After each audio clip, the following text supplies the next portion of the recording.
was mid, I would say. If you kind of go mid and kill the enemy mid hero or take his tower really early on, the map can get really, really awkward really fast. Especially a hero like Viper that's slow. So I think just watching this Enchantress movements in the first 5-6 minutes is kind of going to determine how the game plays out. All right, we'll keep our eyes on Ducalis then and see what he can pull out. Of course, you know, not one of the kind of OG members of Quest who's been around for the long run, but always one to keep an eye out on. See if he can pull it out the bag on this Enchantress. It's nice to see support players. Yeah, they are kind of clashing into each other right now, but no one's really going for the first shot. Jinkyu looking for the disruption, but not the highest range early on. Yeah, it's cool to see supports in a position where they can kind of play up and get something done. Yeah, it's pretty scary for Xtreme there because two of their players, the Brew and the Viper, were kind of checking top rune area. They weren't 5, and they didn't know how many heroes of Quest were there. So if they kind of try to go in, it would be a 5v3. And we're on Quest side, they don't know where the other two heroes are. So from in their perspective, it's a 5v5 under a cliff ward. Yeah, but both teams kind of weren't really comfortable taking this fight. That's why we saw Jinkyu kind of like running at them to kind of strike them out and be like, yeah, I've got everyone behind me, and hoping they don't call his bluff. The battle begins. Really didn't want to land that disruption. Malik goes in for the bouncy rune here, but he's going to take about half his health pool of damage for it. Obviously going to be able to tango up on the way back to lane, but still. 2 for 2 runes. Top lane, it was just a click war between the Enchantress and the Viper. Or the Brew, sorry. Brew, yeah. Yeah, can Brew and Shadow Demon really deal with the Enchantress creep? Not really too well in the lane. Brew is okay because you kind of max passive and then you're fine because you kind of just evade the creep effectively. But the biggest thing versus Enchantress is this large camp. If she hits level 3 and has the large camp next to the lane alive, the lanes get really, really awkward. The small camp these days is not that scary, I would say, especially if it's not a Harpy. Like, Harpy is the only small camp that really, really does a lot of work.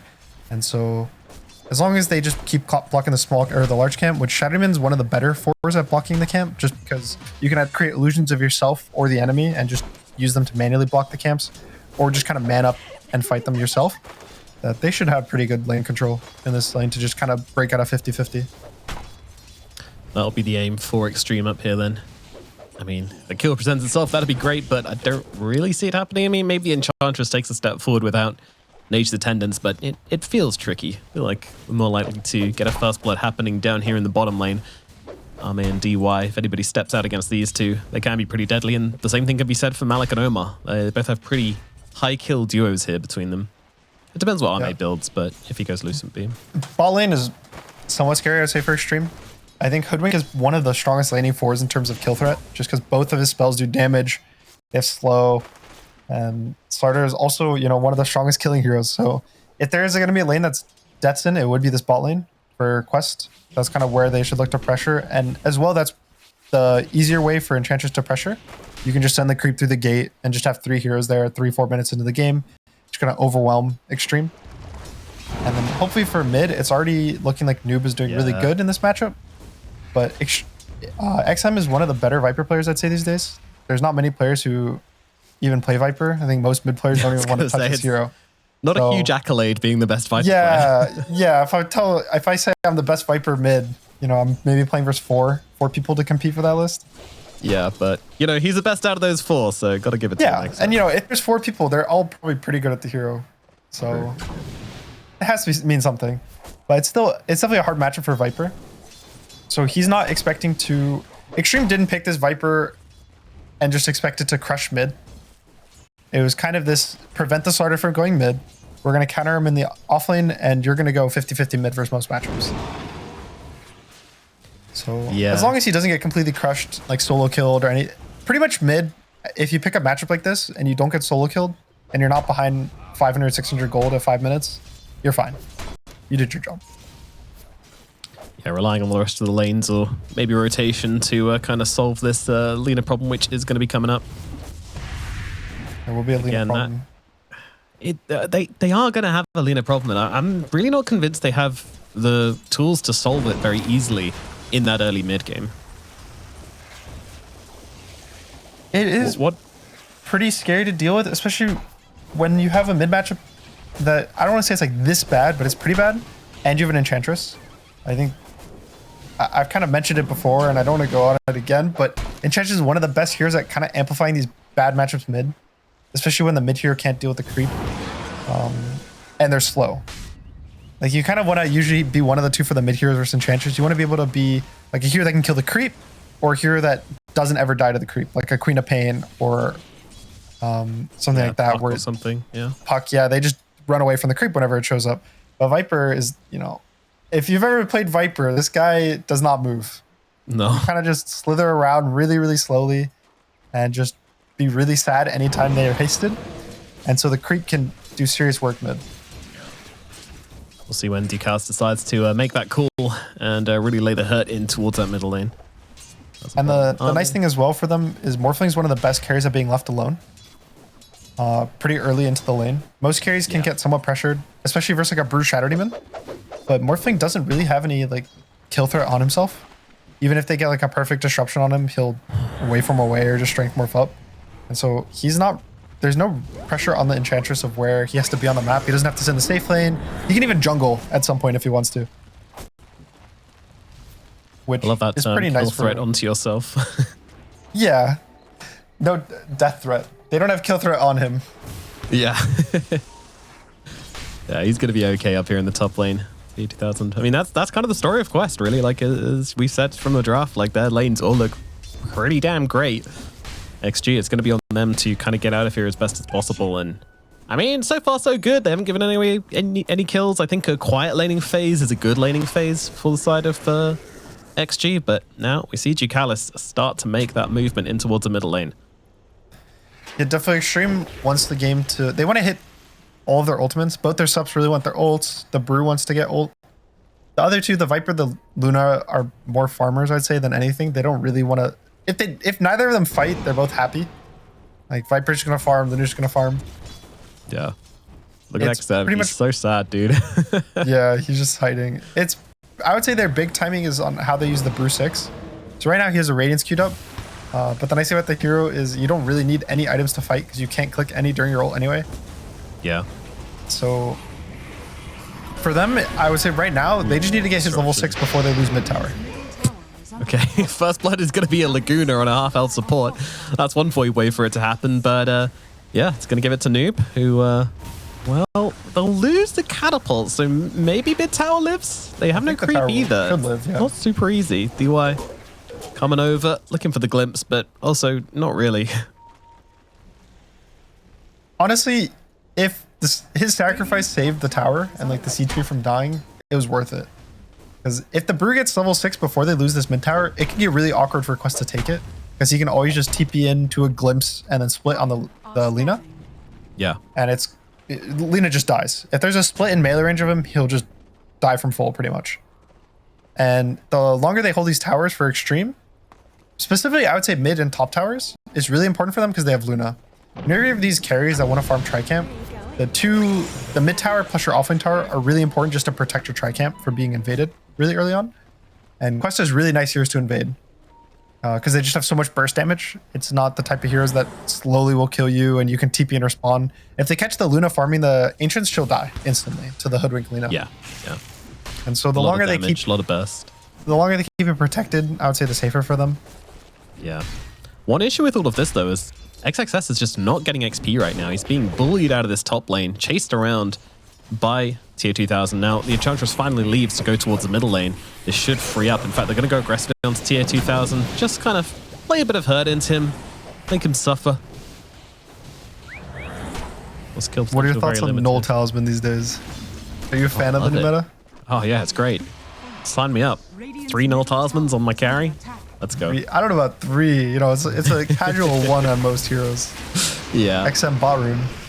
Yep, he is getting jumped right now, but he's got a lot of poison out onto Omar. Should be able to bring him down before he himself falls, but falling looks inevitable right now. Decisive chasing him down. Still plenty of damage to come out from this Ench. Can XM go for the deny? Yes, he can. Gets himself denied off by the creep camp. Decisive getting nothing up from this, but the middle tower still slowly but surely being killed off here, and Noob should be able to come in and finish the job.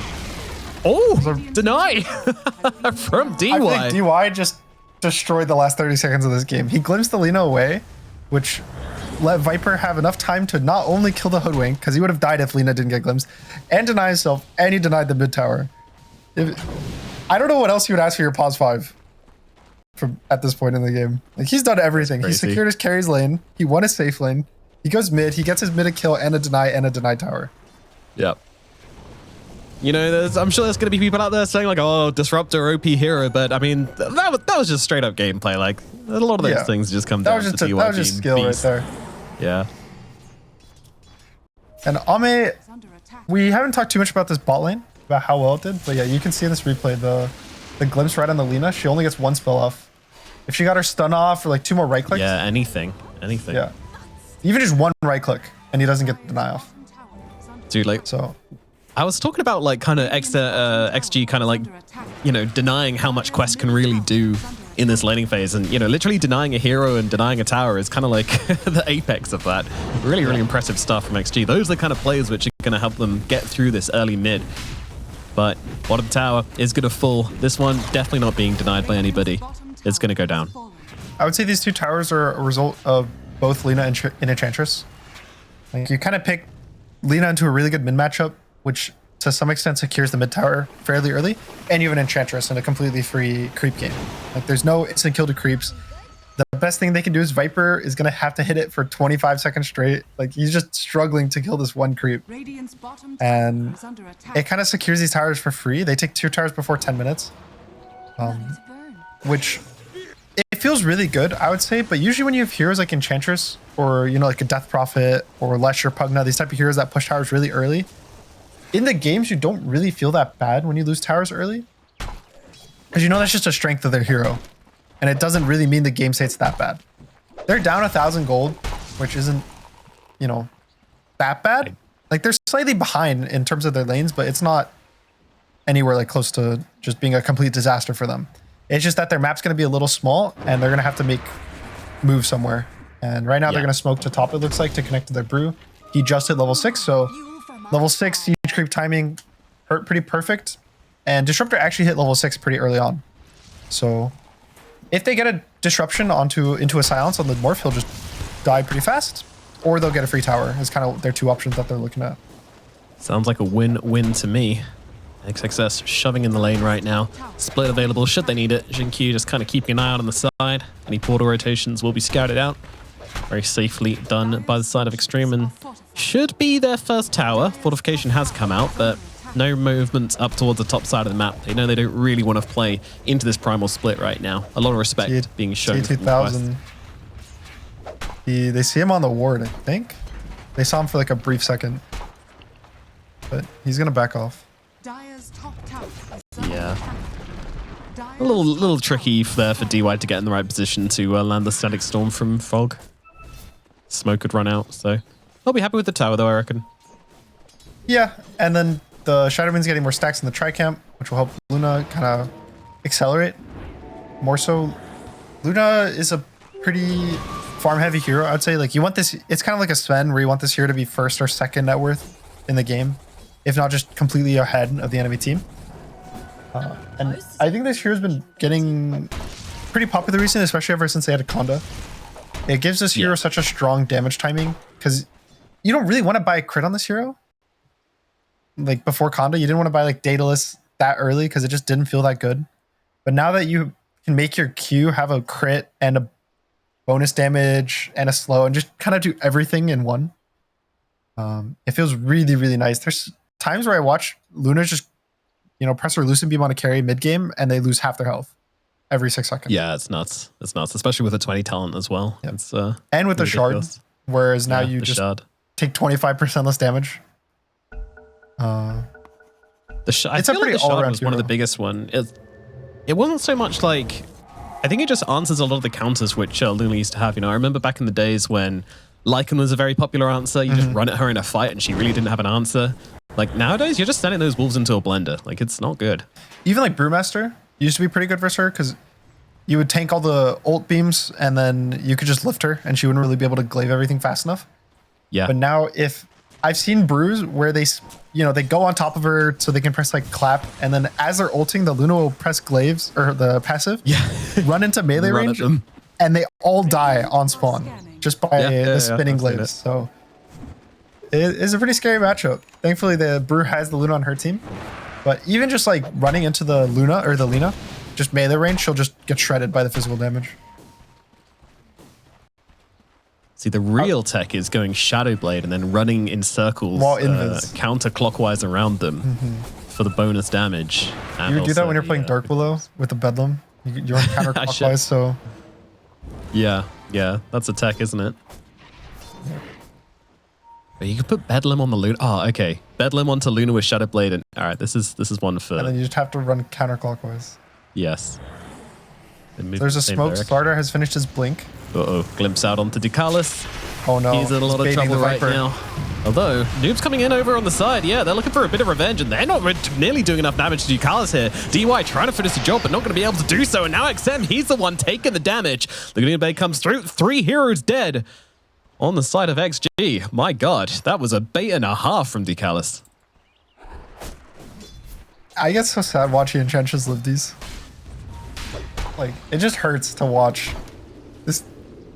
This hero it should die in these situations, you know? you should be dead. There's a Viper who broke you, hitting you, and he hits you like, what, like 7 times or something, and then you just slowly walk away. Just I'd also like to point out, Jikar still has a Fairy Fire. Like, that's how little pressure he felt there, how confident he was. He was just like, I'm fine. It's the most insulting Fairy Fire I've ever seen on someone's inventory. And just like that, it's 5k gold for Quest. I think a lot of it is honestly off of kind of this mid lane matchup and the Enchantress. Just they take these 2 towers, and Lina's so far ahead of the Viper. Just by himself, he's up 2.5k gold on his matchup. Oh, yeah. And like single-handedly mid lane is half of their gold lead. Yeah, and he's a carry. They have 2 carries. I think I know we talked about how Noob is really good at Snapfire, but I would say the thing that he's also very good at is these like very greedy mids, like the TA and the Lina. Lina, I would say more so specifically, but he plays really, really well around playing greedy heroes and farming, but also not just being completely AFK in the game. So sure. I really like kind of how Quest's positioning in this game. The biggest thing that they could somewhat lose on the map is if Ame gets really, really fat and gets Aegis somehow. I think it can get weird for Quest, because if they have to all-in commit on him, that's when the Viper gets to have a free lane, fight, gets to get all his attacks off. Brew gets a free fight. But as of now, Quest should realistically get Roche in the next 2, 3, 4 minutes, just because they have Slardar.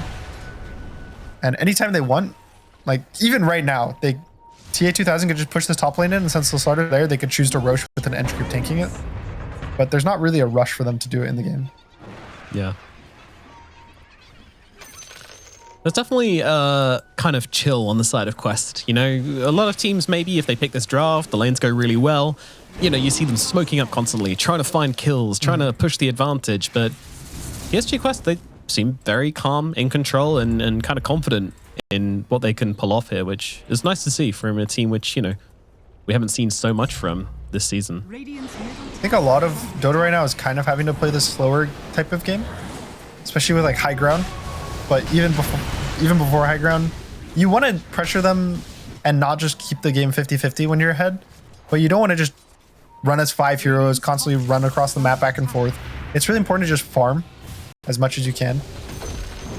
Like even here, you see them, they smoke, they get a kill in the Shadow Demon, and they don't just take heroes, 5 heroes hitting the tower.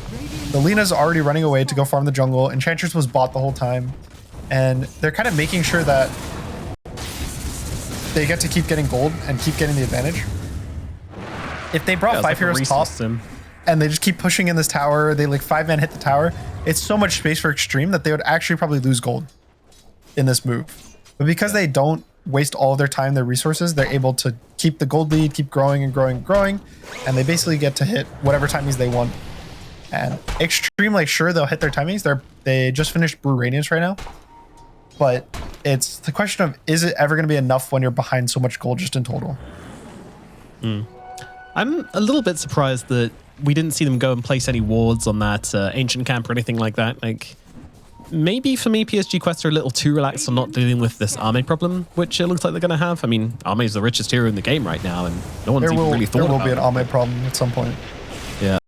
Well, Arme gets stunned coming into this fight, so Malik might be able to survive this one. Oh, nice split comes out from XG, and now the Eclipse comes down. All right, bye-bye Malik.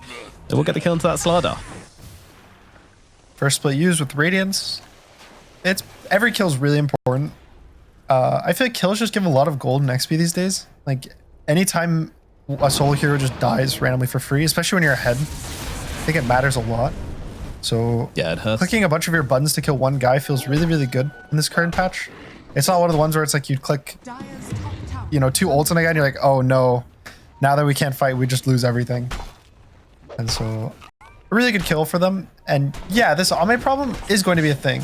The BKB timing on him is, if he decides to go, it will be really strong. I don't know if it's...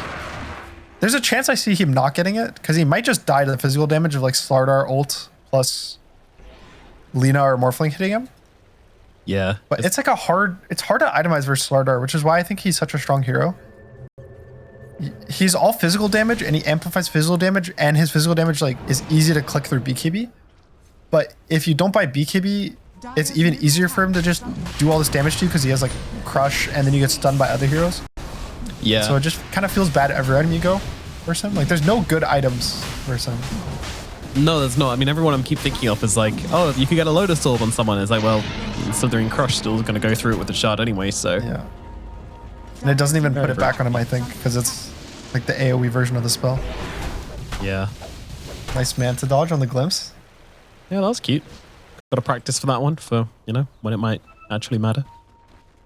But yeah, that was the quick Roche that Quest got. They got a sub 20 Roche. It's usually nice if you get to Roche on your side of the map. Whoa, big aggression here coming out onto the Morphling, and they're going to catch him. All right. I don't think they're going to be able to get him points. No primal split available, so seems unlikely for XG here. Oh, there's a ward. Come out. Oh, big glimpse. Big glimpse. Where did that come from? What the hell? And now the T80,000, he's just dead again. I mean, that positioning from DY, absolutely insane. The ward being down as well. Ooh, that is very painful for PSG Quest. Now Decalis, I mean, he's trying to hold his ground against XXS. I'm not sure that's a great idea, though. On the run. You can run from Disruptor. There's a BKB on Lina, so she'll probably be able to BKB TP if she needs, but Slardar, yep, BKB TP from Noob. Slardar gets out. Could have been a lot worse. Is gone as well. Yeah, they get away, but I mean, still just losing Aegis and then the hero like that. That's a. Whew. Oh, that ward feels so bad. There's a sentry in the river for Quest that's just like barely out of range of this ward. And oh, like, it's so close. That one. That feels so bad. And 1k gold. Like the game's even again. That was what, 40 seconds of Aegis? Yeah, well, and it's just gone. And Ame is a problem now. Like a real problem. He's a beast. Strongest hero in the game by quite a margin. BKB is going to be the choice by the looks of it. Already completed the Mithril Hammer. Then moving into that Kanda. Yeah, pretty standard build, I would say. You just buy every single good item on the hero. You buy Mask of Madness, you buy Manta, you buy BKB, buy Kanda. It's very nice. Every single item is also a really big power spike. There's none of them where you get them and you're like, oh, I still need my next item before I feel really strong. Like every single item on this hero is a team fight you can take. Like they're probably really willing to just walk at this mid tower with the BKB, especially with Split being active. And then when he gets Kanda, he's gonna be like, okay guys, I can just kill the Morphling if he ever shows up. And then once he gets, you know, Butterfly, he'll be like, we can go high ground. Wait, XM got shard from the Tormentor? Oh, that's crazy. Both the supports bought their own shards, so that gives XM the free shard. Now they look towards Noob here. This could be a big kill. BKB is available. Do they have the damage? I think they do. Yeah, Noob's gone. No TP quick enough. And wow. All right, Xtreme. They just find themselves 2 massive core kills in the space of about 2 minutes here. And now feeling so confident. Everything is it feeling like it's falling apart. You have Enchantress, which, you know, he crushed the early game. Like I think he did his job. He did everything he needed to. But this hero doesn't do that much when you start to fall behind in the mid game. And Disruptor, the hero, it also doesn't do much when it's behind, is now starting to get in a position where it's ahead. So it's kind of that's scary. The supports, specifically the supports for both of these teams, are kind of flipping into the position where they were losing and or winning and were feeling good and bad, but now, they're both in different positions. So now Xtreme's heroes are going to feel even stronger that they're ahead, and Quest's heroes are going to feel even weaker now that they're behind. And that's two tier 2s. Like mid and bot tier 2s are just dead. Wow. 3k gold advantage for Xtreme. This lead, which didn't really drop for Quest this entire game, just flipped.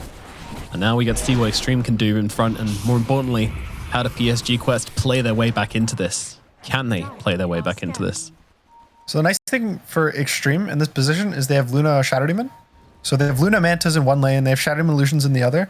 And so they'll never actually really have to show that often. Whereas Quest doesn't really have any Ghost Shove. They have an Enchantress Creep, which does an okay job at kind of pushing out lanes without showing.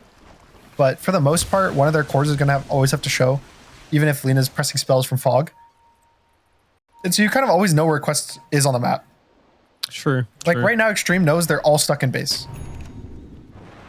But for the side of Quest, they're really scared. Like they can't leave their base right now. The Morphling gets to farm this one camp, and even him going for this hot tub camp is pretty scary.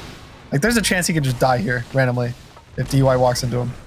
So he doesn't even feel comfortable to farm it. Like he's so scared. Still. Is it coming? It's there. All right, that helps. Have BKB. Yeah. But now what does Quest need to fight? Top camp that ever was taken. I think they just need a really good jump. I think if they get a jump on the Disruptor or the Viper, because Viper's still really squishy versus Slardar. Quest can win the fight. Like they have so much burst between the Slardar and the Morphling jumping the same hero and kind of just bursting target to target. Like, you go one guy, you go next, then you go next. They can still win the fight. It's not too hard for them, but Xtreme's fighting is starting to get easier and easier, I would say. Just how to play the fight. Yeah, Xingqiu, I mean, he can do something about that burst you're talking about. He's got the disruptions, but he needs to be so quick. But then again, it's also Xingqiu. He is that quick. I would say versus Slardar, it's honestly one of the harder heroes to burst just because Slardar Crush, I don't know, this hero, his W does so much damage with the shard. He presses W once he hits a shard, it's like 700 damage instantly, then he bashes you for another 500, and then his morph waveforms in and hits you for another 2000 damage instantly. But those are big numbers. I could see Xingqiu saving a guy from that. Just having it like pre-clicked on him, just ready to go. He's even going for the Blink Dagger as well, so he's trying to farm it up. Using the illusions he's getting from the Luna as well to amplify his I'm going to go for a solo kill. Let's see. No. He's looking. There's a lot of heroes around here now, actually, as the Disruption and Static Storm comes through, going for the TP out on the Enchantress, forcing out the split, forcing out the Rock, but he will go down onto Callus. I mean, honestly, I'm calling Worth on that one. Yeah, I feel like that's fine for him. It doesn't feel that bad. You get Disruptor ult down and Brood split down, which I don't know if Xtreme are planning on going high ground, but they kind of need the Brood split to go high ground. So I guess now, to some extent, Quest has a free minute, and Noob might get caught actually by the. Oh, that's kind of sad. 50,000 sees Xingqiu here. That's interesting. Malik joining in as well. They're looking to capitalize on this. No ultis, no problems. They'll take down Xingqiu in the middle lane. Not a huge kill, but still a big statement from Quest. Nice, just pick off on him. You want to get the guys when they're shoving lanes out. Like, the easiest way to find heroes on the map is to either follow push lanes or to kind of protect your own waves when they're pushing. He's just going to blow up DY here as well. I'm not even sure the LSA was needed. Now moving on towards XM and XXS. He's got the BKB, so happy to stand his ground, but look at the damage that XXS is doing to him. He's trying to TP away. He's not going to be able to do so. Brewmaster just cracks him open, breaks his spine like a toothpick. And now the rest of PSG Quest has got to run themselves away. Who needs Brew Split anyway? Sometimes this hero just feels so strong. I don't know. Brew's a weird hero. It always feels like it teeters this path of, even in the middle of games, where he sometimes just does so much damage, and the other times where he just kind of sits there when he's not an ult and he feels like a completely useless hero.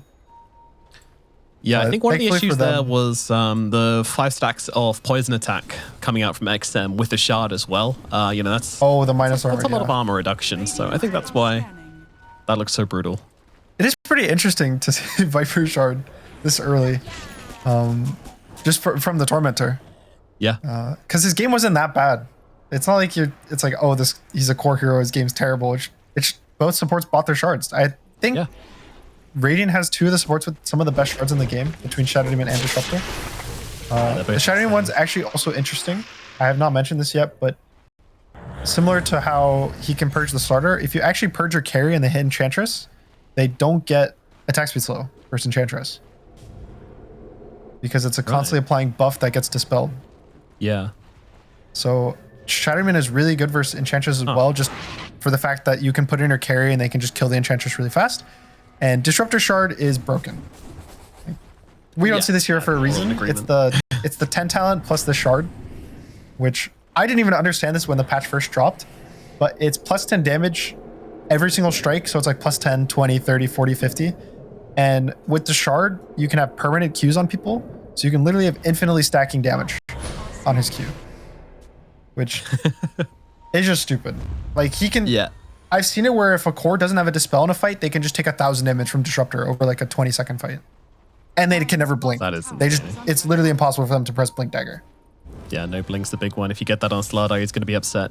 And of course, the final thing, you can place on the ground, but we do have a fight breaking out right now. Callus is going to be absolutely... Oh, no, hold on. He's actually almost got himself away. Oh, the disruption comes out. Saves him from the burst. Arme going to come out the other side now, start dealing a ton of damage back the way towards PSG Quest. Laguna Blade dodged by Xinqiu's disruption, and now they turn around towards TA 2000. He's trying to get himself away. Manta out, waveform as well. One of the poison attacks connect, and with the Laguna Blade, they are going to be able to bring him down. Sorry, the Lucid Beam, they'll bring him down, and that is going to be 2 cores dead on the side of PSG Quest.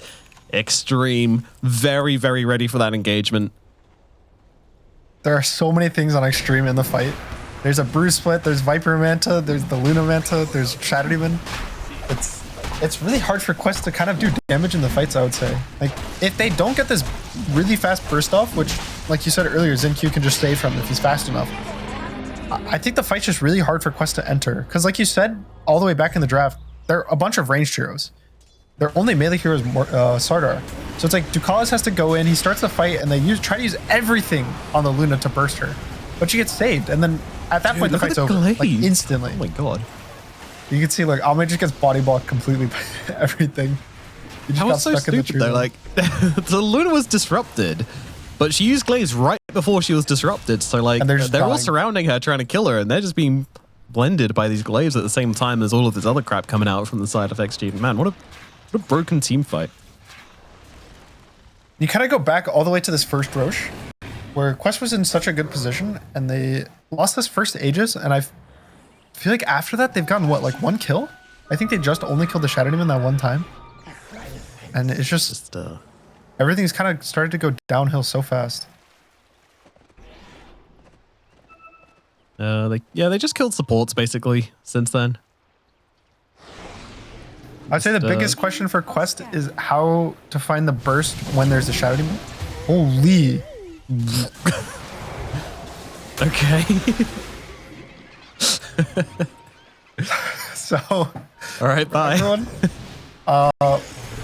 PSA, when Morphling does Tormentor, he waveform in W's, as it makes him invulnerable, so he doesn't take any damage from his waveform or his W. But due to the fact that he's invulnerable, that means that any other heroes he's not considered in like the splitting of damage. So when the Enchantress was there, Enchantress was effectively soloing the Tormentor for all of Morphling's damage. No.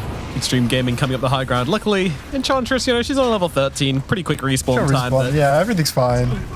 No, this doesn't matter. It's all good. At least that's what's being said in the PSG Quest camp right now.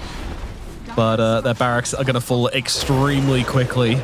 You've got a Luna. You've got a... Oh, no. Oh, no, Luna. Luna, she thought she was invisible. I mean, she was invisible, but they had detection down, and that's just going to be a freebie. Malik on the backline's also going to get killed off as well. They're trying to catch somebody here, but this is just looking like a terrible fight. Omar on the back's also been found. XM, he's going to bring him down. Sure, they'll get Xinqiu, whatever. And Arme and XXS are just fighting the other 3 heroes all by themselves inside the enemy base. They haven't left. They haven't been forced back at all. Buybacks coming from the side of PSG Quest.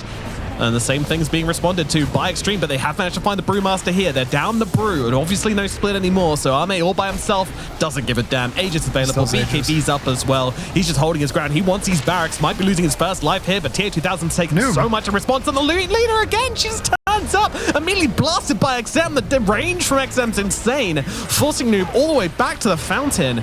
He's going to be able to make it home just about, but they just keep it going here. Omar's going to be the next one. Now they look towards XM, finally alone by the looks of it. I mean, Arme's still next to him, and Arme just going to unleash with everything here onto TA2000. Sure, TA2000 has the BKB, has the strength morph, but even then, Arme's just blasting him down at the moment, chasing him away. They can't finish the job. Well, maybe they can. Xinqiu's there with the disruption, but the call is to back themselves away. In goes Malik, looking for the easy kill onto D1 on the sidelines. Meanwhile, Goodbye comes out onto Arme, and they have got the kill onto Luna. Luna is dead. It's time to get severe damage onto the side of XG. What more can they do on the side of PSG Quest? Their base has taken so much from this. DY is dead too. Boop. Chanted Quiver. I mean, that was not the worst. They got a bunch of return kills for Quest. There was also a dieback on Disruptor. And I would say the way they try to take the fight was probably the best thing they could outside of the Lina getting bursted, like on this bot Rex.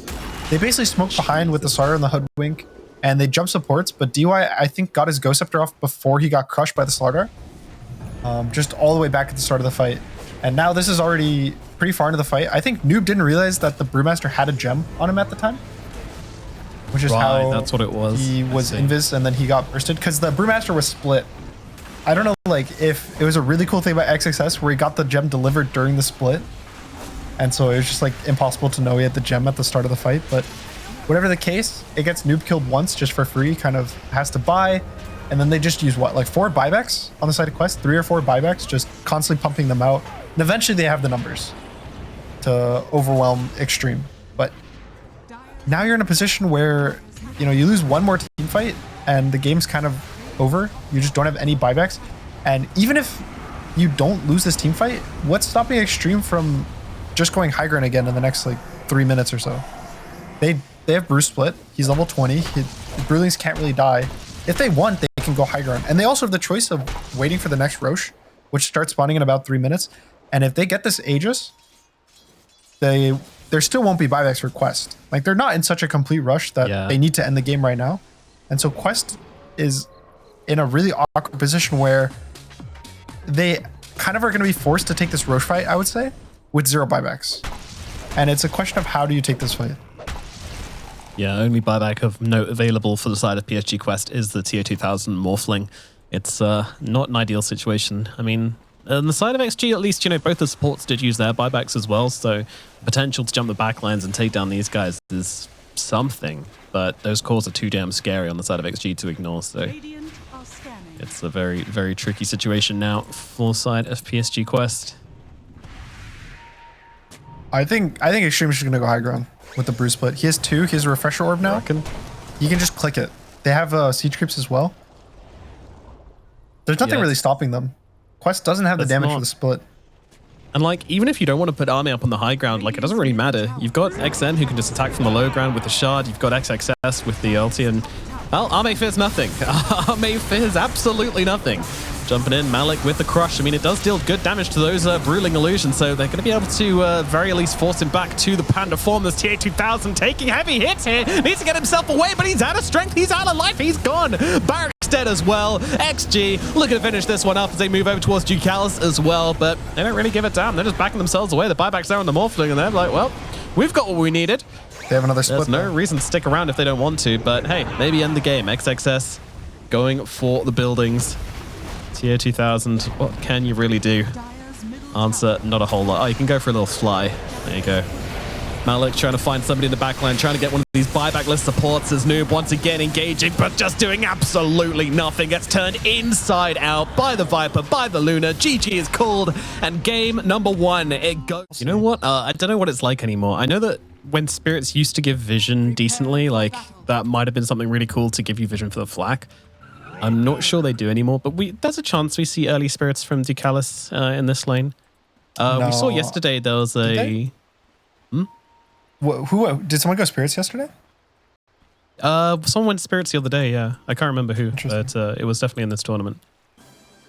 I think it's probably more likely he'll just get Overcharge level 2 And they'll just play, because he gets attack speed, so maybe instead of needing the vision, he'll get an extra hit just because of speed fast enough. Like he'll just attack faster, and so they won't be able to run away.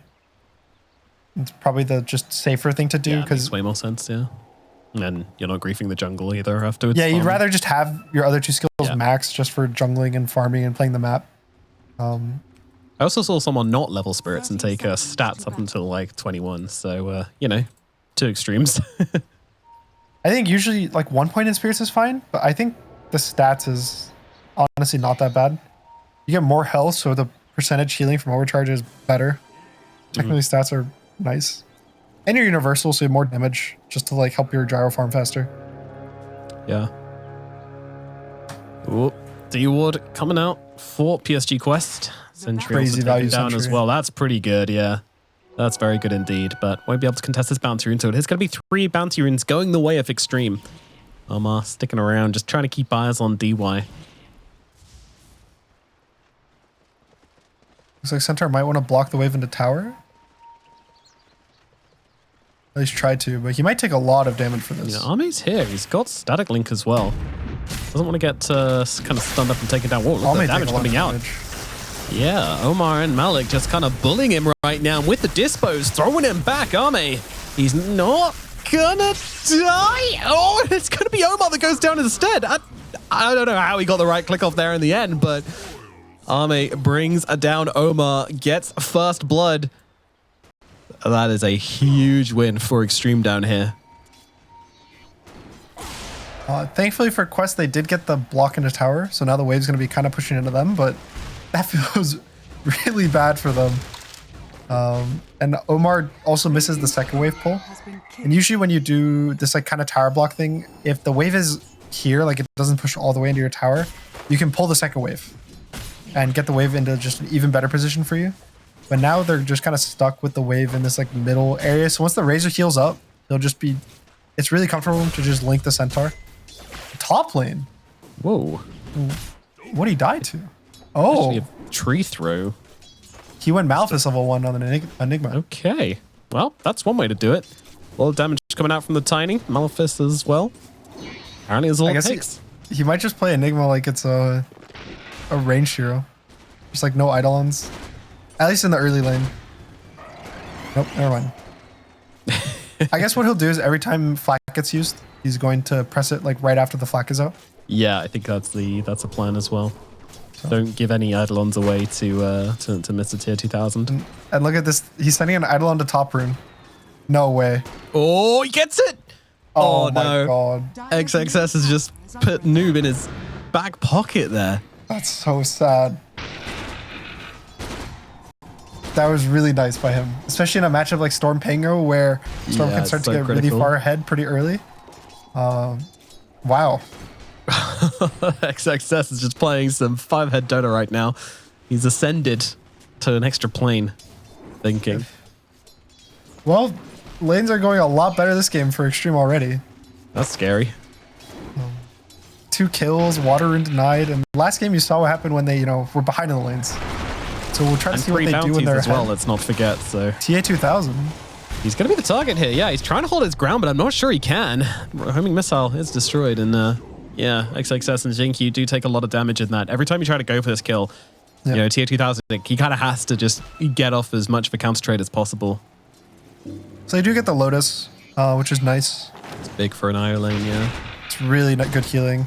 And it just, Gyro IO is such a strong lane. It's so much just free kind of poke damage. Like you see XXX just took 4 right clicks. Like he just took 200 physical damage pretty much.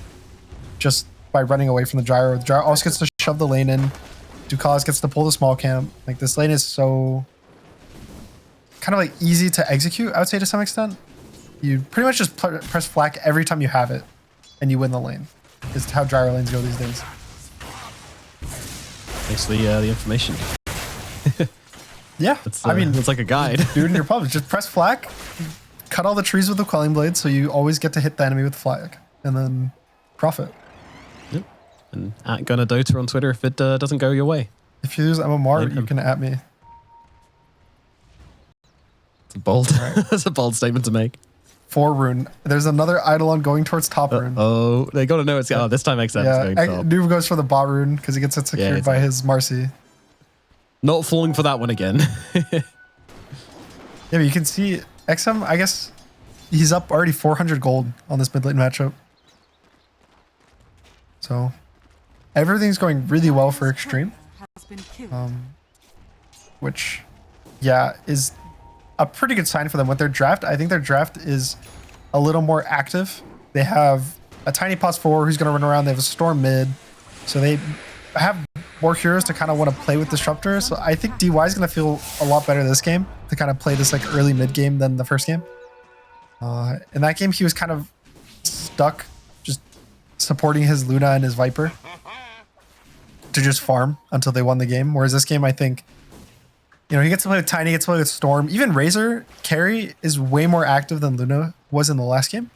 So I think they will kind of play a very different style than the first game. They're still going to farm, and they didn't play for their timies, but I think they'll be able to actually use their strengths in this game more so than the last. Well, first time we really see XXS using the demonic summoning in front of the gyrocopter, and Tier 2000 runs down, but they managed to get the one as Zoma running away down on the bottom side. Arme and DY won't be connecting on that one just quite. That could have been really scary, but he only has level 1 glimpse. And the Centaur, when he gets jumped on by the Marcy, just so fast. Marcy jumping onto the mid lane, looking towards XM. He's got no ball lightning, so he's going to go down. Noob gets the kill. Beautiful movements there from Omar. They get him low, so they didn't fear him. And that was their mistake. That's the kind of rotation you just don't expect. Yeah, Marcy's so good at TPing to mid. There's a couple 4s that are good at TPing mid when the enemy's on your high ground. Like you think of like a Tiny, right? Whereas this Tiny or Earth Spirit, they like TP when the enemy's on your high ground, then you like toss the guy in deeper and he just dies because he's like too far up. But Marcy just goes on you wherever you are in the mid lane. Like you get TP'd on, he jumps on you, pulls you back, and you're too deep kind of no matter where you're standing unless you're under your own tower. And so these moves can matter a lot, especially versus Storm. And if he dies again before he hits level 6. Whoa, what is this? Jikalis comes in for this one as well. Xtreme up on Noob. XM, he's in a whole world of hurt. And is going to get brought down. High five even offered from Noob as well. My God. I mean, Jinky just not in position to help him out with that one at all. They see the haste rune. They know that there can be a kill from that. The Marcy just runs at him. Omar, the absolute mad. And now it looks like they're going to go for the XP rune top. No, surely not. They might dive XXS, kill him, and take the XP rune? That sounds illegal to me. They'll just chase illegal, chase XXS back under the tower. Jinkyu's coming in as well. Let's see. Rolling Thunder, though, being used by Noob here. Just looking to secure this one, and he grabs it. Well timed, well used. Maybe Gyrocopter in some trouble, but with Noob coming on through, I'm not sure he is. Oh, God. Where did that Tiny go? Blasted down by the flat cannon and by the swashbuckle. All right. So just like the first game, I guess whoever wins the first 5 minutes of lanes doesn't really matter. That's what I'm learning. Lanes are fake, guys. Just rotate your heroes to the correct places on the map. Just go kill. Nice deny. So the question is, I guess, now Xtreme is slightly behind, and they might fall further and further behind. Is their draft going to end up scaling as well as it did in the last game? Which is honestly a really hard question. I think their draft needs to win fights more so to scale in this game than the first game. I think the other game was like you win one fight, or you get one pick off, and then you get your items and you'll be really hard to fight. This game, I'd say like Storm needs to get kills. You know, Storm won't just scale by like farming and just randomly start winning the game. Yeah. And like, sure, Razor can aggressively onto Malik here. DY and Jinky coming to help out with this one, and they will bring him down. But yeah, I mean, Razor can kind of be that AFK jungle sort of hero. Like he's not terrible at farming, but then if you're doing that, why did you pick Razor? He is buying a Maelstrom, so he does want to actually like scale and farm. He does scale really well of a hero these days. I think the 25 talent is GG for Razor in a lot of matchups. And the Razor versus Gyro is crazy. Like once he gets Refresher 25, I think this matchup's almost unplayable for Gyro. Damn. The question is like, is he actually going to get there at a time where the game's not over? Which, because you have a Gyro IO, right? Like the Gyro IO should be 25, level 25, more network than the Razor the whole game, stronger because he's being buffed up, and you know, it's kind of on like quest to be the ones making like, I guess like slower sloppy moves again, similar to the first game. And so their quick move is going to be the TA2000 gating to the Razor bot. Well, Arme going to be that target indeed, and with the damage coming through, it's going to be an easy pickoff on to the Razor, and DY on the run as well, but surrounded by heroes. I mean, there's just 5 Quest heroes upon him. PSG Quest get themselves a double kill, and now move on towards the tower as well. My God, these moves from PSG Quest are looking absolutely great. Yeah, Noob is having a lot of work like done this game. He's in every single kill that they've done in the game so far. He's 4-0-1, as well as the Marcy. I would say Omar and Noob are kind of taking control of this game really, really strong. Omar TP's mid, and I think ever since that one TP mid, the game's kind of been completely changed. Like they killed the Storm 2 times back to back. Noob gets another kill plus a bounty rune. Then he kills bot. Like just everything just off of this one nice TP rotation. Q and XXS forced to retreat away from Decisive and TA2000 up in the top lane. That's the thing, right? You go for the kill, and then you immediately get the tower, and you split up back across the map as efficiently as possible. Am I just sitting with Noob in the mid lane, making sure that they'll be all right, and they can catch anybody that comes to visit towards the mid. And level 4 on the Disruptor at 10 minutes and 30 seconds. That's what happens when you get Wisdom Rune stolen. Yeah, even Zenq's level 5, whereas if you compare that to the subs of the enemy team, they're both level 6. So, and I think this is the phase of the game, like getting your sub to level 6, a lot of games just feels really hard when you don't get any experience, because he's gonna have to sit mid for like 3 creep waves in a row, which kind of forces XM to have to jungle or make aggressive moves. Like you can see he connects to Zenq in the jungle to try to kill the Pango. And when these moves don't work out, your mid starts to fall behind in so much gold. Like obviously Noob is going to be ahead in gold because he's in all these kills, but he's getting even more ahead because the Storm's not really able to take lanes and farm because he has to give the lanes to his Disruptor. So XM's game is getting worse just because of the fact that neither of his subs got experience. Jesus. They do not like DY. Stampede used, DY dragged out of his own kinetic field. Top lane though. And Noob's going to be able to bring him down. But yeah, big kills on the top side. The first black hole of the game comes down onto TA2000 Decalist. And they are both going to get brought down by XM and XXS and Zenq. The 3 X's here in the top lane, getting it done, but down at bottom, fight still continues. Omar's going to get blown up by Arme. Arme turning his attention towards Noob now as well, who's pretty far out of mana. He does have himself a swashbuckle available, going to have to use that to get himself away, and deals a bit of damage back towards Arme in the process as well.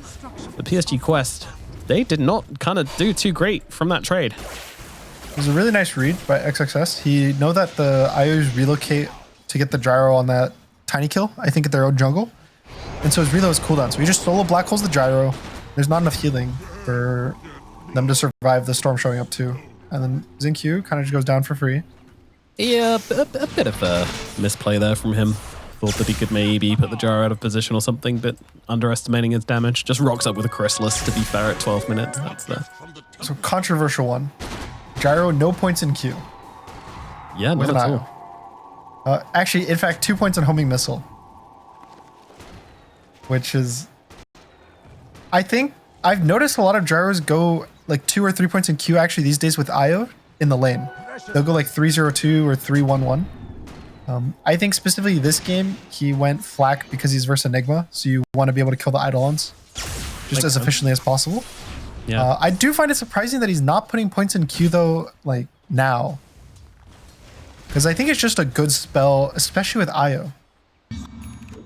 What is it about the IO that makes it so good?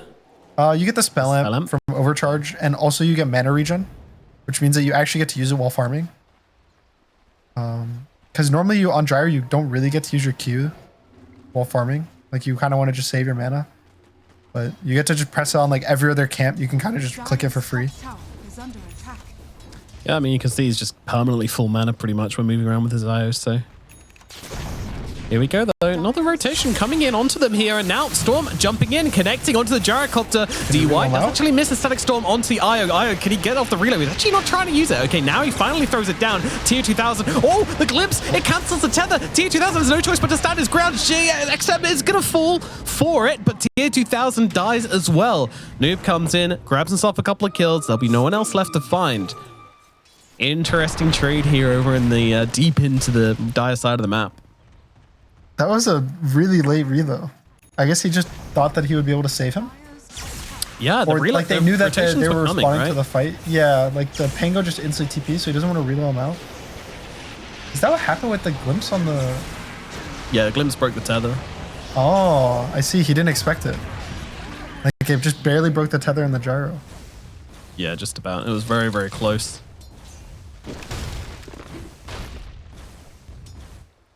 Okay, not the worst trade for either team.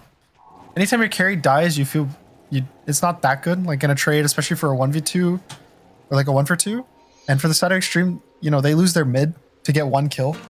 So both teams kind of feel like they lost that trade to some extent. Like no one's really happy. But thankfully, I would say Xtreme, their real carry in this game is going to be the Enigma. Like if anything. So if he doesn't die and he gets... Realistically, he needs Blink, BKB, and they can kind of win fights. But I would say his main timing is an Ags. Because once he gets Ags, it's much more awkward for Io to like kind of play around the black hole by being pulled in. And it's also a lot more damage because you get the % bonus damage that's tied to black hole. And so you can actually kind of kill like a gyro in the fight in your black hole. So... I would say he's the guy who doesn't want to die. If XM has to trade his life like once or twice to get like big kills on gyro, he's fine. But if XXS ends up in these trades, then I would say that's when it starts getting scary for Xtreme. That's very interesting. That read on the game state.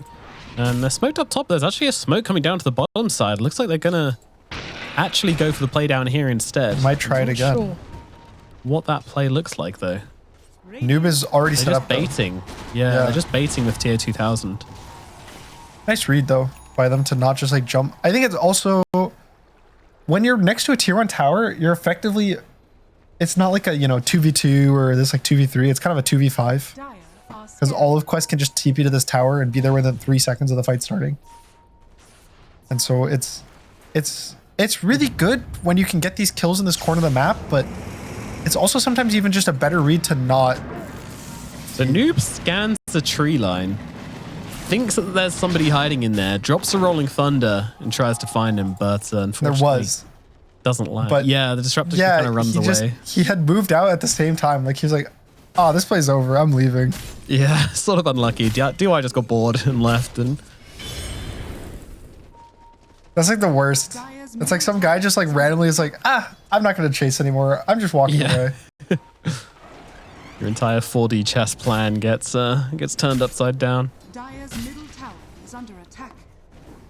So no roll, but nothing really Xtreme can do with this window. Again, the Razor's just farming. Enigma just wants to farm for late game. And Storm doesn't want to just like, suicide into the enemy team and just kind of like go. He's gonna protect his ward and he has a DD pop, but this is like really scary. Like going on this ward is. Yeah, they're gonna be able to catch them with a pretty nice cooldown here as the XM tries to dodge that one out and isn't able to do so. But at the same time, PSG Quest, they're not really looking to push that hard. They just want to keep XG outside of their side of the map. Very territorial game. It's like one of those dogs which will bark and bark and bark at, but not go past the gate. You can see how how tanky TA 2000 is. He has Ags and an Ogre X finish for his Ags, or for his BKB. And he just has 2.6k health. Like, it's really hard to kill him. And the IO is just sitting right behind him with the locket. So pretty much the gyro IO, as long as the gyro is the one that gets jumped, it's really hard for him to just die getting bursted. And so Quest is going to take like 60% of the map, 65% of the map, all to themselves. And Xtreme is just kind of getting the scraps of wherever they can get without dying to anything from Quest. Like they have 3 heroes with stuns. Marcy can catch, Centaur can catch, Penguin can catch. And so they just have to hope that they hit like a really good item timing for Xtreme, which they did in the first game. Like, obviously they're a team that knows their timings, knows when they can kind of pressure the map. The question is if they will actually find that in this game. Yeah, I'm wondering what that timing is as well. I mean, we now have the Witchblade finished up on the Storm Spirit. Enigma, he's got the Blink Dagger, looking for the BKB soon. I'm imagining that's when we start to see Xtreme looking to make some plays happen. They've been biding their time, and they've been doing it very well. You know, despite being a little bit behind in gold, the map is still very, very even. I would say for 5v5s, it's probably Razor BKB. I think once they get the Enigma one, they can look for pickoffs. Like, oh, just blink Black Hole to Pango when he pushes up mid lane. You know, stuff like that. But it's really hard to fight the quest heroes in like a honest 5 versus 5 for a very long time in this game. We've had so many of these like kind of just weird initiations onto XM where they're just like, don't have the capabilities to kill him. XM knows it, they know it, they'll use their spells. And oh, it's top lane where the action's taking place. Actually, they found Ame kind of isolated. The reload's going to come in. Ame's trying to stand his ground, but I'm not sure that's going to be possible. Way too much damage coming out from the side of PSG Quest. Ame caught sleeping a little bit up on the top side, not ready for that counter rotation. Radiant's middle tower is under attack. The Storm is one of the better heroes at jumping, but at like getting jumped, but Razor's not. Yeah. You know, like when you jump the Storm over and over, he like gets his mana burn, but he gets to go farm backwards. But every time you get actually on top of Razor, he's not a tanky hero. Like when he gets completely surrounded by enemies, he just kind of goes down for free. And he has Manta finish, Maelstrom finish, but I don't think he can ever join a fight without BKB. So both of his items are kind of just delaying his BKB. And I don't think they're wrong because he's carry, right? You don't just like rush a BKB like a mid-Razor would. You want to get your items, you want to scale, you want to have stats. But the question is, you know, his BKB is 3,000 gold away. And that's a long time for Quest to be able to kind of control the whole map. It is, yeah. Very There's long no time, BKB and on Roshan Enigma as well, very possibly. Now you have to respect the Black Hole, and that's exactly what Quest are doing right now. They're splitting themselves thin, not looking to get caught out here by XXS. You know he lands these, given the opportunity. XM jumps in, starts the fight, force the BKB, TA2000, forced to start chasing here, but doesn't really have the speed or the control to get on top of these heroes. Stampede, not available for another second. Very awkward indeed. So now no BKB up on TA2000. Is that going to extinguish the fire of Roshan and full side of PSG Quest? I'm not thinking so. I think they can just walk into the Roche. They still have the roll. And again, they do have Stampede. They have pretty much IO relocate. So Xtreme forced the BKB out. They delayed the Roche. And so now they'll farm. They're smoked up, which is like, this is crazy. I don't know what they're expecting. Let's go, Xingqiu just gonna go steal, baby. There's no way. Easiest steal. What's he even trying here? Surely he's dead, right? No, I don't know. It's a bit of a hard chase, yeah. DY just gets caught by the Centaur plus relocate on mid lane. I mean, yeah. It was a respectable smoke. I'll respect them. Okay. I think it was a waste of a smoke by the two of them.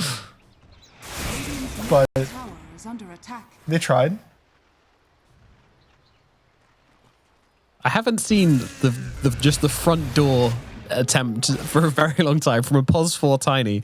Just smoking up and running at the front door of Roshan. Like, you know, wrap around, sure, yeah, like that happens quite a lot. But I guess that's... What are you going to expect? The Tiny to wrap around the backside and try and steal it that way, or the Tiny just to rock up through the main entrance? Cool it would have been if he actually stole it. Oh yeah, for sure. That's Reddit front page. Right there. That's clipped right there. Yeah. We should have wanted it. Yeah. He probably wanted it too. No. Yeah. He definitely doesn't have like true sides of him in him, or, you know. He's just bored. He's playing Tiny in a game with like 7 kills on his team. Like, what else are you going to do? Yeah. Sad time. Find a way to entertain yourself. Sad game for a lot of people Extreme. This is where I'm starting to feel kind of weird about this Razor pick, I would say. It doesn't really strike me as an Ame hero. And I don't think that's in a way of saying like, oh, he's bad at Razor. It's more just, I think the way Xtreme, like Ame specifically, but Xtreme as a whole kind of succeeds a lot is when Ame is a hero that is your win condition to some extent. Like not always he's going to AFK farm. Like he's really good on like a Bloodseeker, for example. whereas he gets farmed and he fights and he like wins you the game, stuff like that. But I don't think Razor's their win condition in this game or their draft. And so it kind of feels like they aren't playing the best. Like in this draft, I think it's XXS is their win condition. Yeah. And even like XM to some extent is like a secondary win condition. And I think the Razor's like the least important core of their three. Do you not feel like this Razor's game has sort of been determined by XM though? The fact that Storm Spirit never really got into the game means that you don't really have that player to play with, that other core to go and make things happen with, because obviously Enigma's chilling. I definitely think so. That if XM, his game wasn't so bad, because remember his lane was really good. He was up like 400, 500, 600 gold early. He was up XP, but then he died 2 times back to back. I definitely think if they didn't get either of those kills, like XM's game was really clean from the start of the game. He had 0 deaths. Maybe they kill the Pango once in a gank. I think the Razor would definitely have more impact. He'd probably have his BKB right now. He'd probably be like level 17. He'd have 5, 6 kills because he'd play with the Storm, and they get to run around as like 2-man. But just even just kind of strategy wise, I think that it was a lot different of a draft than the first game. Like in the first game, they had Luna, and Ame was the win condition. He won in the game. So now I think Xtreme just has to play again for this Enigma timing to just be really, really strong. And he has BKB, and now it's be soon, right? Yeah, it should be. It's pretty much your timing is when can you black hole the gyro and he dies in the black hole. That's the only thing that matters. Yeah. So I would say for me that's the Razor BKB. Because Razor's going to BKB, Enigma will BKB, and then Storm will jump. And if they don't kill the gyro there, then they're going to lose the game no matter what. Because that means that the gyro can siege for free and they lose. Ooh, XM. Getting very close. If the Blink Dagger was available for Noob there, then I think he would have been in trouble. Luckily for him, a tiny Noob toss used it to back. get across the map. Yeah, he's looking. Not finding right now, though. Being very, very cautious on the set of quest. That's another thing we haven't really mentioned so much, but obviously Jinkyu just hasn't really played the game at this point. He's playing a Tiny in a very low activity game. But if he gets the opportunity to break that tether with a toss back, then that could be absolutely huge as well. Yeah, the Tiny is one of the better heroes at being behind because he's like really good at defending towers. It's kind of like a Magnus, where these like repositioned heroes are so annoying to push into. I would say Disruptor is one of the counter arguments to that. Like he's the exception to the rule as opposed to the rule itself, because his repositioning tool is better aggressive. Like when they're running away from you. So but every other one in the game is really good at defending towers. Yeah. And so for them, that means that Quest won't be able to push that well. I think, honestly, when you think of IO, I think the best heroes in the game, Tiny's one of the best, because usually IO can protect from like pulling waves. So a Tiny +4 already gets to pull waves pretty easily, which he likes doing. But not only that, you have this reposition tool, and pretty much every IO combo in the game, like if you think of the big ones like Muerta, Gyro, even like Razor to some extent, Luna, they all want to push high ground and like hit the tier 3s and have this IO behind you to get to siege. But Tiny gets to toss you back. Same with like a Magnus. I think Magnus is really good versus IO because you get to skewer back to carry and like separate him from the IO. So Quest is in the position where it's like, do you just keep farming? Like when do you go high? When do you feel comfortable to go high ground for Quest draft? It's definitely with the next stages. I think maybe we'll see. Mind you, there's still 3 tier 2 towers up for the side of Xtreme Gaming. That's 3 opportunities to get black hold. Just get tossed back, get the gyro split. Because if you toss him in and the IO has to tether in, like maybe he tethers into a black hole, or maybe he tethers into like a disruptor roll, something like that, and the game can just start getting. It just gets weird, like tossbacks just make the game Probably weird. Dead here. Tis a sacrifice that XG probably didn't have to make, but have just decided to make. Didn't realize that they were coming so hard for this top wants to get this tier 2 tower. Right, he does. Yep, Noob grabs the other one, so 1 for 1 XPs once again. Yes. Oh, jump in. They're looking. Xtreme trying to start this one, but Noob's able to get off the Rolling Thunder, and now they'll turn around, actually look over towards XM, and XM, he just gets beaten up, controlled up by the Marcy, and killed off Army also in a spot of bother here, running out. Oh, Black Hole comes through onto the 2 cores. It's good, but it's enough. Ducalis healing up from the sidelines with the mech, with the Holy Locket as well, keeping TA2000 alive. Now he can turn around and start blasting away, but it's not going to be enough. The damage is there. Arme connects with the link, and now they'll go towards Omar as well. Omar is dead. Double kill for Arme. They look up the high ground towards Ducalis. 4 gone on the side of PSG Quest. Arme puts it together, XXS with the Black Hole. It secures Xtreme their first fight of the game. So they had to use the Storm buy, but definitely worth.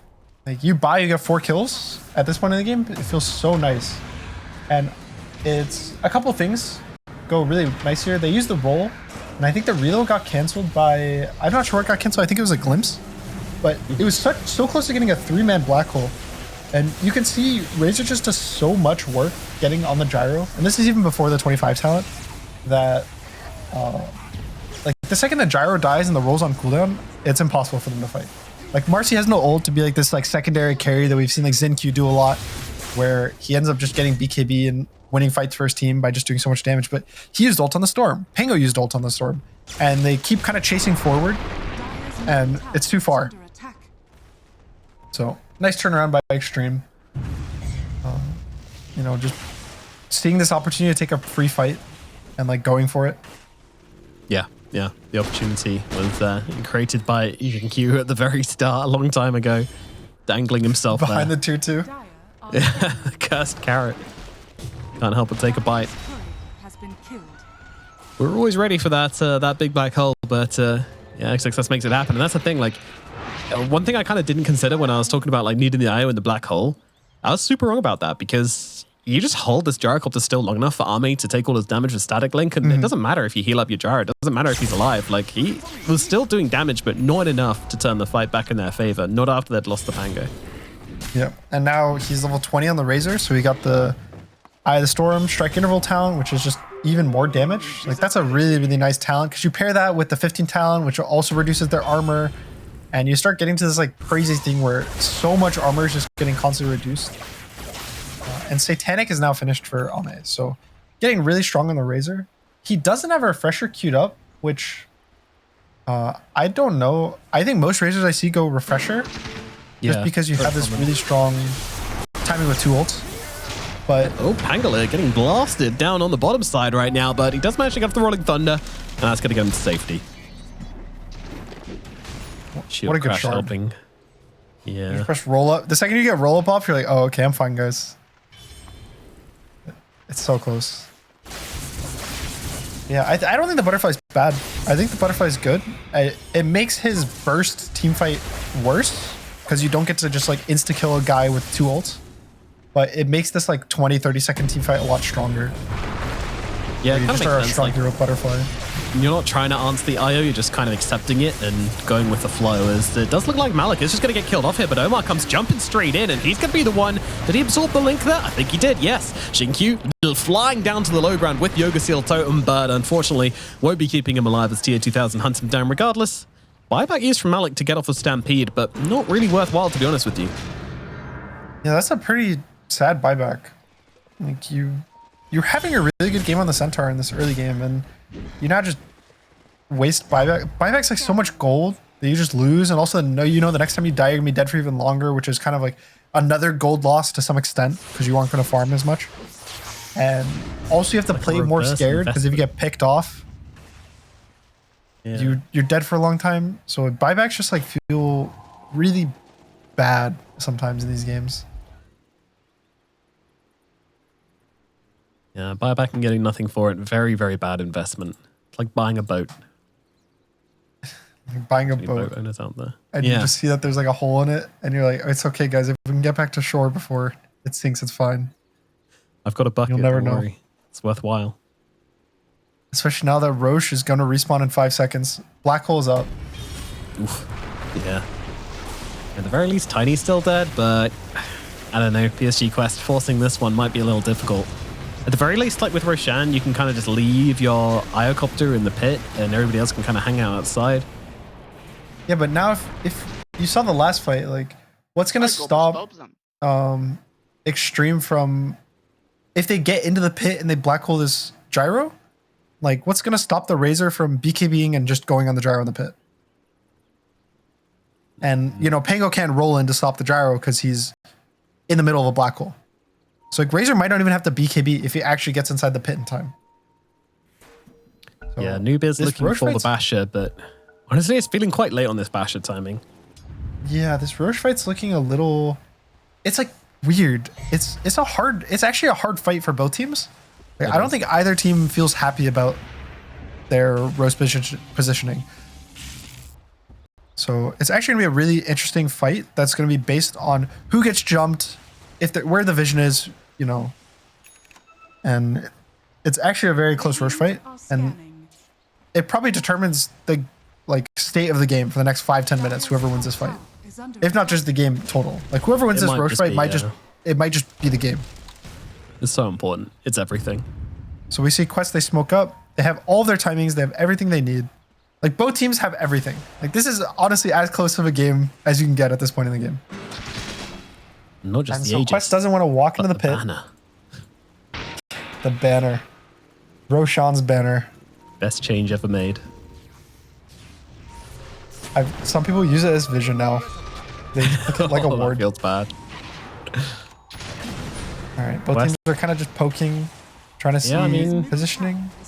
PSG Quest be pretty aggressive this one. I mean, they have got the Observer and the Sentry up, but the Eidolons are doing a bit of dewarding right now, and now they want to run away. They're taking the portal. That's interesting. Oh, they messed up the deward as Omar kind They of were getting played clicking around the with here. portal. Angler rolling on through. XXS looking for the black hole. He's going to drop it onto the gyrocopter. Where's the save? Where's the help? Jukastum's He went in right black on it, hole. but it's going to be enough. They're healing him. They're keeping him alive. Arme, he gets off the full duration blink. And it's not going to matter. They're just going to kind of go for him anyway. And they're almost going to be... Wait. He's Arme's surviving. satanic. He's living, but where's his team? His team have bailed. They're gone.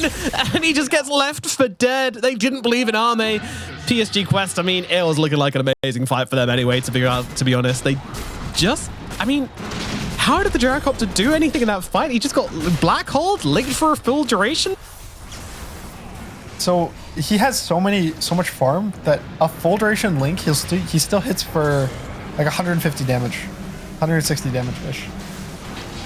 So that plus Satanic, and I believe the Marcy E is also giving him bonus damage. Like, he's getting the sidekick bonus damage, so he gets 48 damage from that. He gets 15 damage from Tether. I know it's the right call, but it's also really funny just to watch them leave him. I'm just like, guys, hello? It is.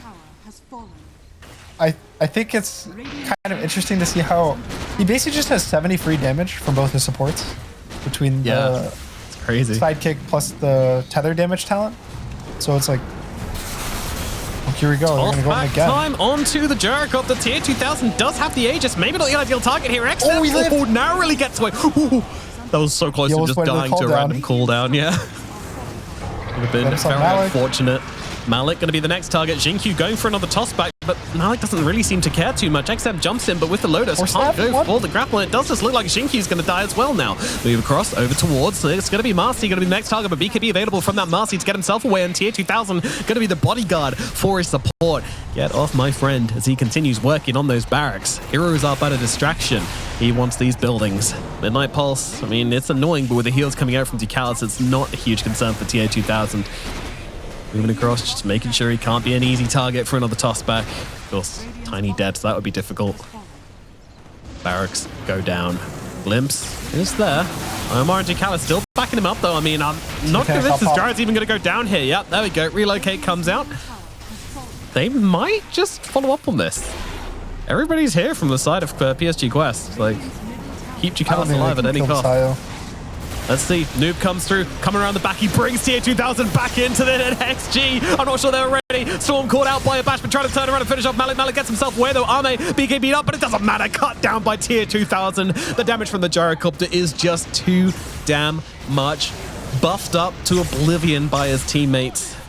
XG still trying to play the back into this. I mean, they do catch out Ducalis. That's one of the buffs gone, but Omar's still alive and now stuns out onto Storm Spirit. No BKB available, no escape possible. He gets killed off now as well.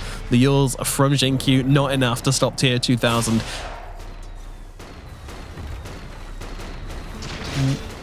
The game's just kind of snowballing. You know, it was Roche fight. Like, Quest won the Roche fight, and the game's It's been what, a minute and a half since the Roche? 2.5 minutes since the Roche? Now it just feels like the game's over. Cool. Ogre Seal, pretty good. And now they managed to catch out Malik under the tier 4s. Could be a dieback for him, but I don't think he's actually going to fall. He's got heals. Oh, unless. Tower shots. Towers, going to finish him off. All right, 110 seconds dead for Malik. That's unfortunate. I think they can keep pushing though. It's a 3v3. Io can like relocate in 10 seconds when he respawns. Toss back though. They want to make it happen now. Immediately D-wipe that Ghost Scepter, gets a jar in his head, and he's like, no, thank you. There's a Satanic use from tier 2000, but I mean, you're still waiting 10 seconds for Arme. They're just trying to stop their mega creeps coming through, but PSG Quest look like they're going to take it here. Jinkyu gets upon him. Age is still in the pocket, by the way, so this is megas. There's no way I'm cursing that one. No way. I think Ame needs to go Refresher instead of Butterfly. I don't think that there's a way that he wins an extended fight versus Gyro. It kind of seems. And he needs this burst damage from the double. Let me. Oh, here we go. Let me out, says TA2000. Another day, another toss back, another glimpse. TA2000 just not allowed to leave the enemy base. It's like, fine, I'll stay. Is this what you want? It's just Disruptor for you, this patch. Just Thunder Striking off cooldown, Glimpse off cooldown. Oh, here we go. Base again. Okay, tier 2000 in the mix. Surely they can kill him the first time here. Looks like they can, but so much used for it. No refresher on this Enigma, so that was it. Everything used for the first life. BKB comes out from tier 2000. Now he can just start running them down. In fact, he wants these towers. Omar punched into Jinkyu, forcing him back. XG, of course, able to just... Oh, okay, another glimpse. What the hell? I mean, they're going to kill him here. Are they? Are they? Satanic? It's doing the work. It's doing the work with the Aghanims. Tier 2000 alive, but they've got the brains. The static link finally comes through, and he's just not allowed to leave the Radiant base. Once you're in, you are in. Jinkyu and DY finally get the kill onto the gyrocopter. Well, if you're wondering why Disruptor was a good hero, if that doesn't show, like the amount of Thunder Strikes and glimpses he just clicked on the gyro, like I don't know what else can show you. Disruptor's a good hero. Not enough to win him the game, it seems. At least yet. We'll see. I definitely think that he needs Refresher on Razor over the Butterfly.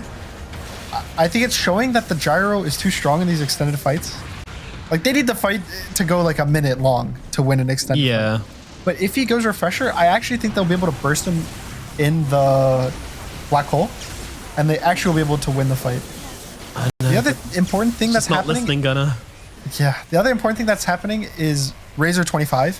I think is more important than any item he can buy, because it gives him the Link Steals attack speed talent. Yeah, that one is huge. Not only will make his Satanic, his damage, his everything better, but it also makes the Gyro's Satanic and the Gyro's damage worse. So it's kind of like a, Razor's already this anti-carry, but it makes it so he can't turn around after the black hole as easily, because you can't purge the static link with the Satanic. Obviously, the overcharge will kind of make up for it, because he gets 100 attack speed from that versus the -2 and she'll get, but it's still really nice. Unfortunately, the Butterfly, it does have this bonus attack speed percentage built into it, but it's only base attack speed, so it doesn't actually work with the talent, from my understanding. Oh, okay.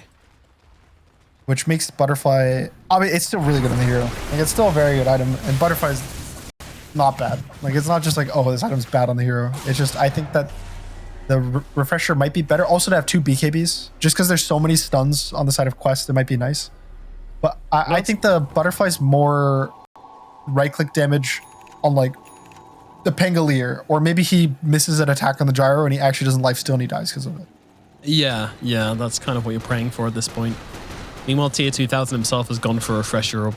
I don't think many people would have had tier 2000 getting a refresher orb before Arme in this game, but that's the point we're at.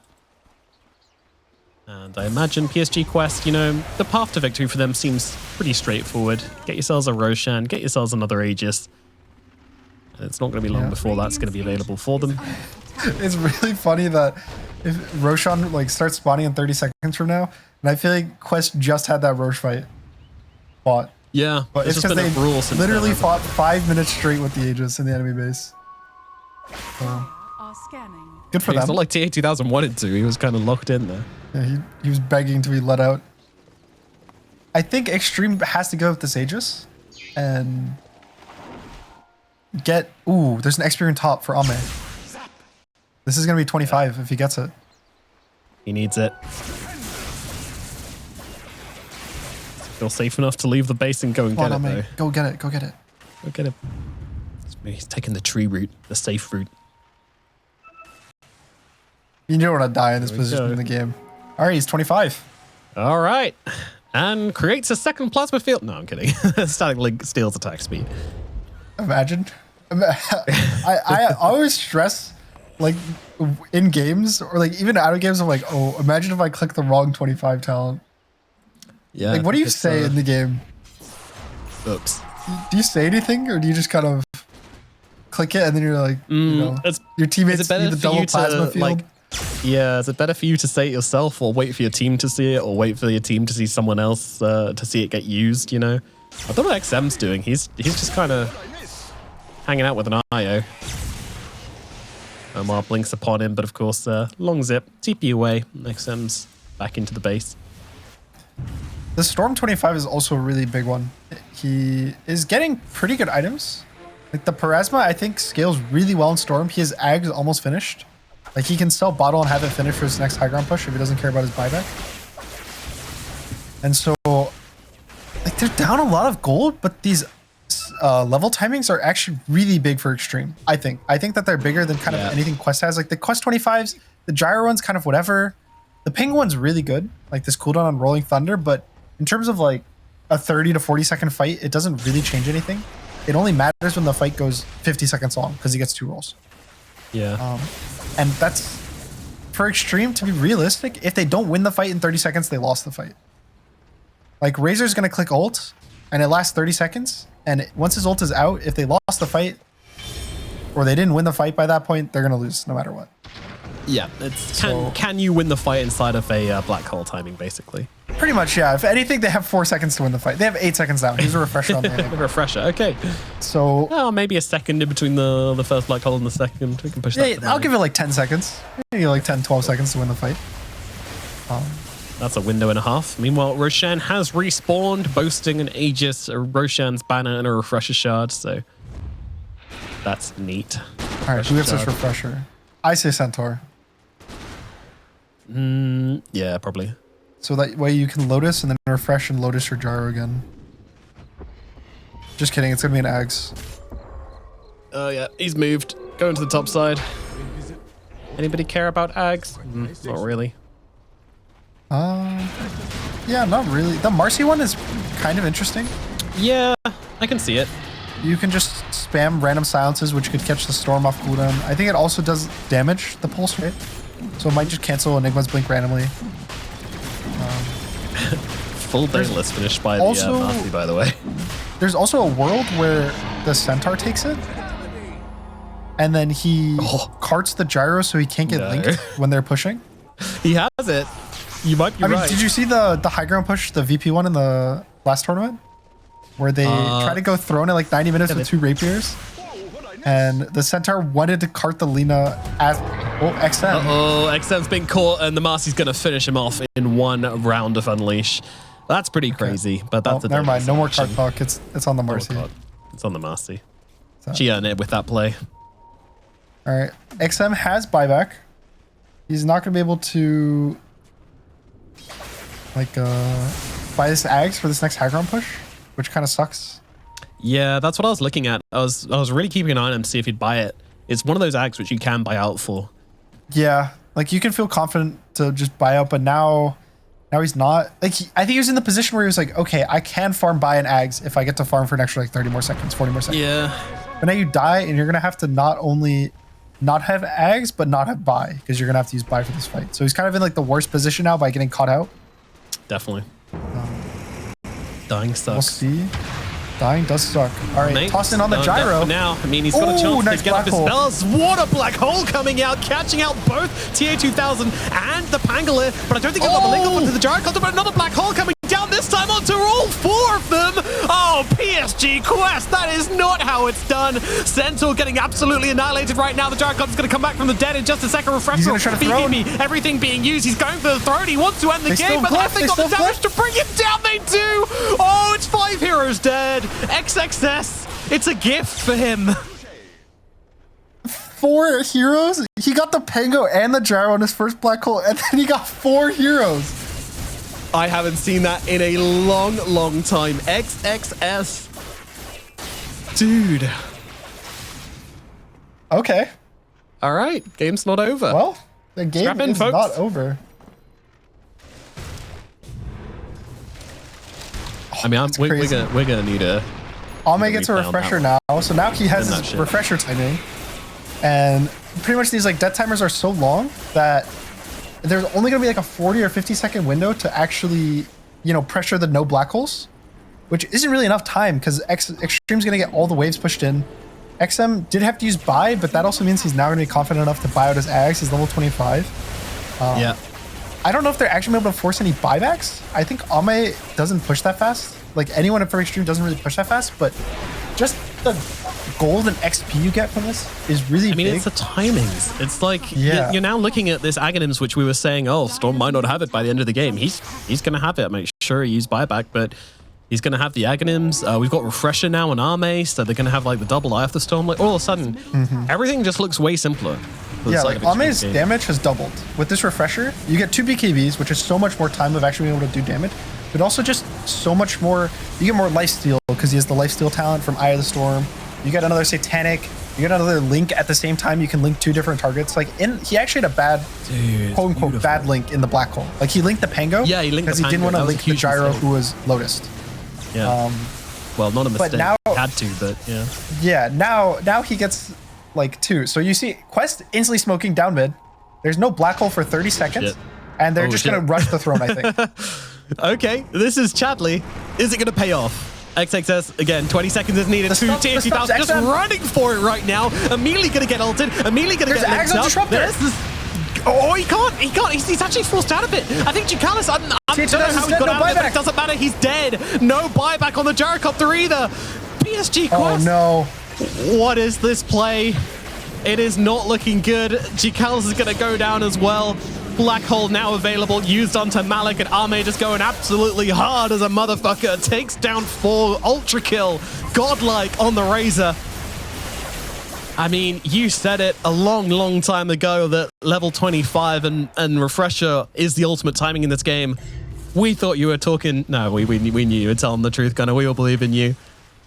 But I mean, I didn't expect this. There's no buyback on the Gyro. 60 seconds now. This one you could definitely force buybacks. And the other timing, I think Xtreme has like really crazy 25s. I've talked about these 25 talents, but he gets plus 40 Eidolon damage on Enigma at 20, and then he gets plus 5 Eidolons, which can also split. So now you get 16 Eidolons if they split, and you can actually throne with these Eidolons. I don't know if you've ever seen this, but I've seen Enigma solo take throne in like 10 seconds. Yeah, with the 25 crazy. Talent. And so XXX gets to like push in this top lane for pretty much for free, just with these Eidolons. And you know, XM gets to push in bot, and they can pressure throne. Like they can force all these buybacks, even though there's only like this like 20-30 second window. This is turning spicy right now. Oh, Xtreme, you can never count these guys out. The tenacity, the confidence, it's just insane. And now the lead is less than 1,000 gold. All right, we can relax. Tier 3 was forced. No buys were forced. Black hole is up in 20 seconds. He didn't even have to use refresher that fight. So he'll have 2 black holes in 20. The only thing that they're kind of missing now is Razor doesn't have refresher for 60 seconds. But you know, you just tried the thing where like, okay guys, they don't have their spells for 60 seconds. Smoke down mid fight when their spells are cooldown for like 20 seconds. And it didn't work for black hole. And so it's like, are you gonna do that for a Razor ult? For a second Razor ult when he already has BKB and refresher? Like, no. No. So just farm. I guess he's gonna farm a rapier on TA 2000. Like that's their plan. Yeah.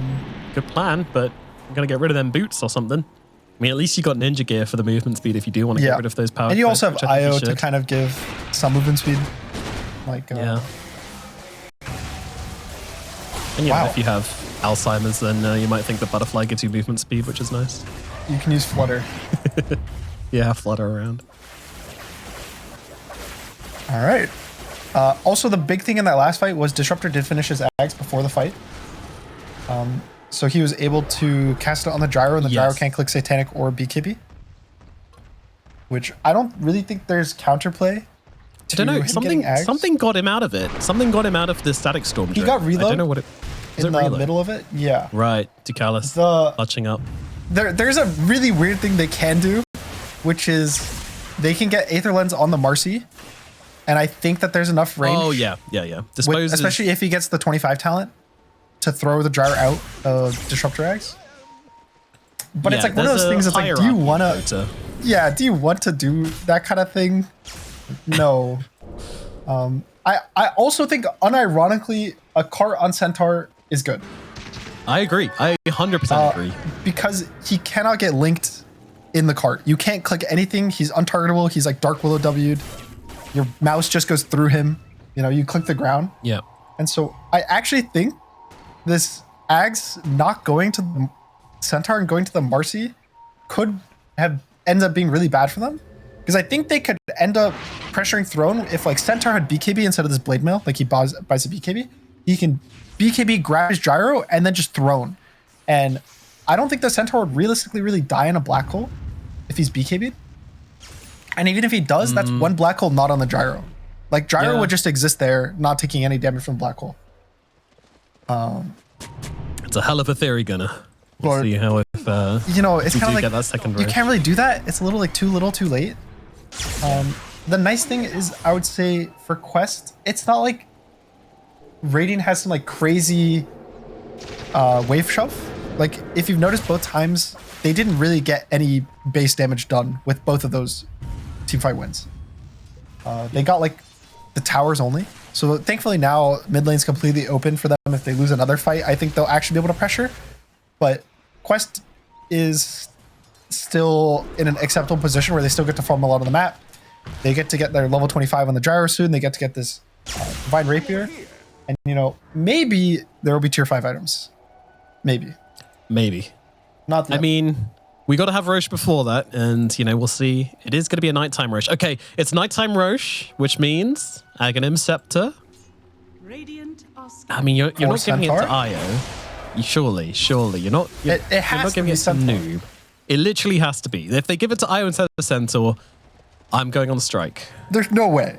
He has level 1 spirit. I'll be silent for the rest of the game. I think it has to go. The question is if they use it properly. Because I know I've had this experience for me in the past as the Centaur, where I know what it does, but my carries sometimes are like, what's happening? Like, I can't move my hero. Whoa, except he's been seen, but he has the reactions to get himself away. A little slow from both teams there.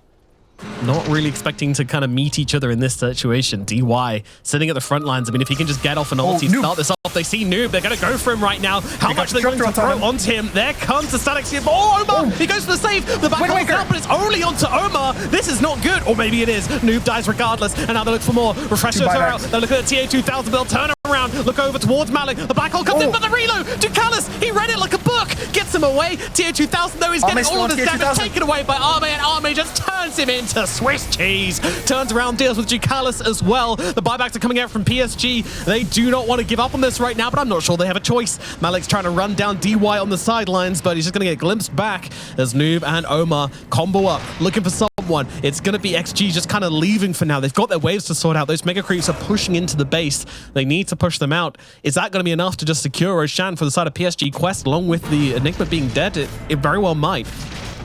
Buyback from the IO, TP across. 4 Gunner. buybacks per quest just to secure this Roche. And for Xtreme, it was what, 0 buybacks? Like they lose only a Disruptor or only Enigma in the whole fight? Only one without buyback is the Tiny, and that's just because of money. Yeah, and so that feels... They lose at Aegis, but I think it still feels really good for them. You kind of know that Quest now has this like 8-minute window, which even after Roche, they're going to have 2.5 minutes where they don't have buybacks. And Really quick question. Why does Tiny have a butterfly? I don't have an answer. Okay. He's pushing waves, but Sure. doesn't he have no base attack speed for the base attack speed percentage? That was what I was thinking, but we just had that conversation earlier about. Anyway, tier 2000 is coming to end the game. That's the important thing right now. Maybe There's no black hole for 30 to death, but he's going to get stunned right now. We talked about him not having buyback. They're going to go in. The Hex is out onto the Jar, but he's so damn fast. He's a quick little pick, and he's going straight in for the Ancient. The fortification is out. Arme looking for the targets right now. He needs to connect with tier 2000, and he's going to do it. He needs the damage. Tier 2000 trying to win the game. He's not going to be able to do so in his first life. The workhorse is there, but he didn't pick anybody up. It's an empty cart. I've never seen a sadder thing, and now they move over towards the gyrocopter. Gyro and Malik trying to stand their ground. Not going to work. GG. And GG is called. Xtreme Gaming, they win it without even having to leave their base. Oh my god.